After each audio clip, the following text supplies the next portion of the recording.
Hi hello ಎಲ್ರಿಗೂ ನಮಸ್ಕಾರ. ನಾನು ಸಿಂಪಲ್ಲಾಗಿ ಒನ್ ಟೈಮಿಗೆ ಆಗುವಷ್ಟು ಬೆಂಡೆಕಾಯಿ ಹುಳಿ ಮಾಡೋಣ ಅಂತೇಳಿ ಮಾಡ್ತಾಯಿದ್ದೀನಿ.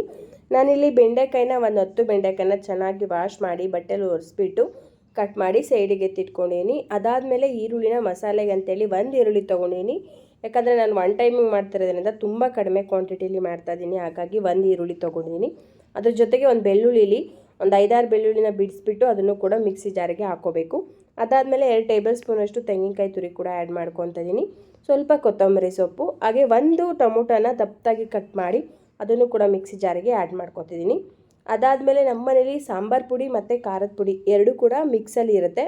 ಸಪ್ರೇಟು ಇರುತ್ತೆ ಒಂದೊಂದ್ಸಲಿ ಮಿಕ್ಸಲ್ಲಿ ಕೂಡ ಇಟ್ಕೊಂಡಿರ್ತೀವಿ ನಾವು. 1.5 ಟೇಬಲ್ ಸ್ಪೂನಷ್ಟು ಸಾಂಬಾರು ಪುಡಿ ಮತ್ತು ಖಾರದ ಪುಡಿ ಮಿಕ್ಸ್ ಆಗಿರೋ ಮಸಾಲೆನ ಆ್ಯಡ್ ಮಾಡ್ಕೊತಿದ್ದೀನಿ. ಇದನ್ನು ಇಷ್ಟನ್ನು ಹಾಕ್ಕೊಂಡು ನೀರು ಹಾಕ್ಕೊಂಡು ಸಣ್ಣದಾಗಿ ರುಬ್ಕೊಬೇಕಾಗತ್ತೆ. ಇವಾಗ ಇದನ್ನು ರುಬ್ಕೊಂಡು ನಾವು ಸೈಡಿಗೆ ಎತ್ತಿಟ್ಕೊಂಡು ಬೇಡ.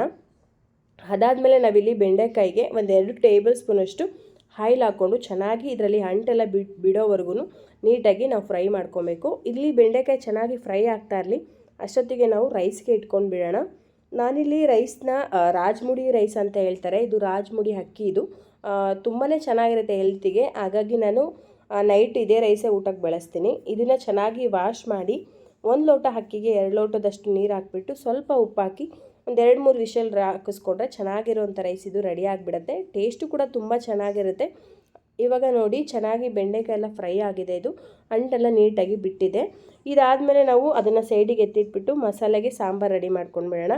ನಾನಿಲ್ಲಿ 2 ಟೇಬಲ್ ಸ್ಪೂನಷ್ಟು ಆಯಿಲ್ ಹಾಕ್ಕೊಂಡು ಆಯಿಲು ಕೂಡ ಚೆನ್ನಾಗಿ ಬಿಸಿ ಆದಮೇಲೆ ಜೀರಿಗೆ ಮತ್ತು ಸಾಸಿವೆ ಹಾಕ್ಕೋಬೇಕು. ಜೀರಿಗೆ ಸಾಸಿವೆ ಹಾಕಿದ್ಮೇಲೆ ಕ್ರಷ್ ಮಾಡಿರೋಂಥ ಬೆಳ್ಳುಳ್ಳಿ ಕೂಡ ಆ್ಯಡ್ ಮಾಡಿಕೊಂಡು ಅದ್ರ ಜೊತೆಗೆ ಕರಿಬೇವು ಸೊಪ್ಪು ಹಾಗೆ ಬ್ಯಾಡಗೆ ಮೆಣಸಿನ್ಕಾಯಿ ಇದಿಷ್ಟು ಕೂಡ ಹಾಕ್ಕೊಂಡು ಚೆನ್ನಾಗಿ ಹಸಿ ಸ್ಮೆಲ್ಲೆಲ್ಲ ಹೋಗೋವರೆಗೂ ನೀಟಾಗಿ ಫ್ರೈ ಮಾಡಿಕೊಂಡು ನಾವು ನೆಕ್ಸ್ಟು ರುಬ್ಬಿಟ್ಕೊಂಡಿದ್ವಲ್ಲ ಮಸಾಲೆ, ಆ ಮಸಾಲೆ ಕೂಡ ಹಾಕ್ಕೊಂಡು ಚೆನ್ನಾಗಿ ಹಸಿ ಸ್ಮೆಲ್ಲೆಲ್ಲ ಹೋಗೋವರೆಗೂ ನೀಟಾಗಿ ಫ್ರೈ ಮಾಡ್ಕೊಬೇಕಾಗತ್ತೆ.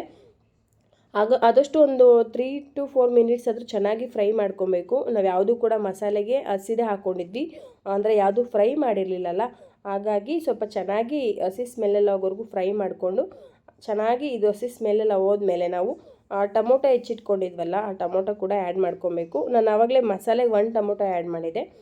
ಈ ಟೈಮಿಗೆ 1 ಟೊಮೊಟೊ ಅಂತೇಳಿ 2 ಟೊಮೊಟೊ ತೊಗೊಂಡಿದ್ದೆ. ಆ ಟೊಮೊಟೊ ಕೂಡ ಹಾಕ್ಕೊಂಡು ಚೆನ್ನಾಗಿ ಬೇಯಿಸ್ಕೊಬೇಕಾಗತ್ತೆ. ಇದು ಟೊಮೊಟೊ ಈ ಟೈಮಲ್ಲಿ ಹಾಕಿದ್ರೂ ಕೂಡ ಬೇಗ ಬೆಂದ್ಬಿಡುತ್ತೆ, ಅದೇನು ಲೇಟ್ ಆಗೋಲ್ಲ ಟೊಮೊಟೊ ಬೇಯೋದು.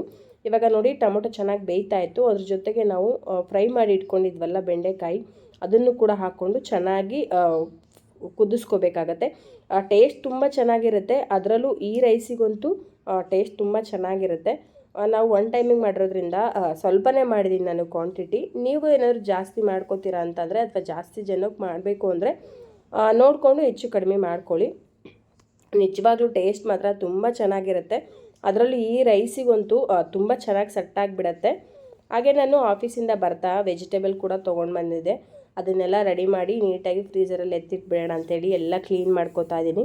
ನೀವು ಕೂಡ ನಿಮ್ಮ ಮನೇಲಿ ಸಾಂಬಾರು ಮಾಡಿ ಹೇಗಾಯಿತು ಅಂತ ನನಗೆ ಕಾಮೆಂಟ್ ಸೆಕ್ಷನಲ್ಲಿ ಕಾಮೆಂಟ್ ಹಾಕಿ. ತುಂಬ ಸಿಂಪಲ್ಲಾಗಿರುತ್ತೆ, ಟೈಮ್ ಕೂಡ ತುಂಬ ತೊಗೊಳಲ್ಲ, ಅಷ್ಟೇ ರುಚಿಯಾಗೂ ಕೂಡ ಇರುತ್ತೆ ಅಂತ ಹೇಳ್ತಾ ನಾನು ವಿಡಿಯೋ ನೋಡ್ತಿರಲ್ಲ, ಪ್ಲೀಸ್ ನನ್ನ ಚಾನಲ್ಗೆ ಎಲ್ಲರೂ ಕೂಡ ಸಬ್ಸ್ಕ್ರೈಬ್ ಮಾಡ್ಕೊಳ್ಳಿ. ಹಾಗೆ ನಿಮ್ಮ ಫ್ರೆಂಡ್ಸ್ ಆ್ಯಂಡ್ ರಿಲೇಟಿವ್ಸ್ಗೆಲ್ಲ ಶೇರ್ ಮಾಡಿ, ಹಾಗೆ ನನಗೆ ಸಪೋರ್ಟ್ ಮಾಡಿ ಅಂತ ಹೇಳ್ತಾ ಈ ವಿಡಿಯೋನ ಇಲ್ಲಿಗೆ ಎಂಡ್ ಮಾಡ್ತಿದ್ದೀನಿ. ಐ ಹೋಪ್ ಈ ವಿಡಿಯೋ ನಿಮಗೆ ಇಷ್ಟ ಆಗಿದೆ ಅಂತ ನಾನು ಅನ್ಕೋತೀನಿ. Thank you.